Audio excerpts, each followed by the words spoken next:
এক সুন্দর সুদর্শন ছোট্ট গ্রাম, নাম শেরপুর। সেখানকার মানুষ অনেক হাসি খুশিতেই আর অনেক ভালো মতোই তাদের দিনকাল যাপন করতেছিল। কিন্তু সেই গ্রামের পাশেই একটি পুকুর ছিল, পানিগুলো অনেক কালো। গ্রামবাসীরা নাম দিয়েছিল কালো পানি। কিন্তু সেই পুকুরের পাশেই একটি ভাঙ্গা ঘরে একটি চিকন পাতলা মানুষ বাস করত, নাম ঠুং ঠুং। সে তার মুখ দিয়ে জাদু করে জীবজন্তু বানাইতো। কিন্তু সেই গ্রামে আরো একজন পুরুষ ছিল, রাইস্টার। সে কারো কাছে টাকা পয়সা না নিয়ে সবাইকে সাহায্য করে। একদিন অনেক জোরে বৃষ্টি হইতেছিল, কিন্তু সেই দিন সেই গ্রামে ঢুকতে দেখা যায় এক ভয়ঙ্কর জন্তু।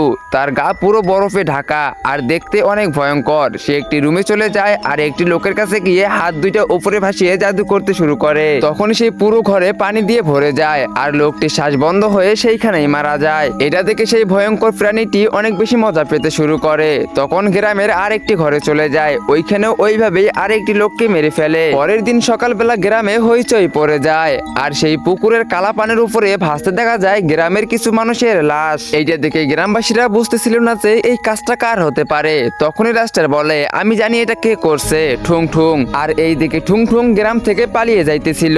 তখনই রাস্টার তার সামনে চলে আসে। তারপর ঠুং ঠুং রাস্টারের কাছে হাত জোর করে বলে, আমাকে মাফ করে দাও, আমার ভুল হয়ে গিয়েছে। কালকে আমি একটা এক্সপেরিমেন্ট করেছিলাম আর সেটা সফল না হওয়াতে আমি সেই ফর্মুলাগুলো সেই পানিতে ফেলে দেই। কিন্তু আমি তখনই সেই পানির ভিতর থেকে কারো আওয়াজ শুনতে পাই। সে বলতেছিল, অনেক ধন্যবাদ তোমাকে আমাকে জাগানোর জন্য, ঠুং ঠুং। কিন্তু তখন সে পানির ভিতর থেকে এক ভয়ঙ্কর প্রাণী চলে আসে, দেখতে অনেক ভয়ঙ্কর আর গায়ে বরফে ঢাকা। আর সে দৌড়ে দৌড়ে কিনারে চলে আসে। তারপর রাইস্টার বলে, এখন তাহলে বল ওই প্রাণীর হাত থেকে বাঁচার উপায় কি, না হলে আমি তোকে ওই প্রাণীর কাছে গিয়ে ছেড়ে দেবো। তো বন্ধুরা, এরপরে কি হয়েছিল সেটা তোমরা দেখতে পারবে পার্ট 2 তে। তো পার্ট 2 দেখতে চাইলে ভিডিওতে লাইক করে চ্যানেলটিকে সাবস্ক্রাইব করে দাও আর হ্যাঁ, কমেন্টে পার্ট 2 লেখো।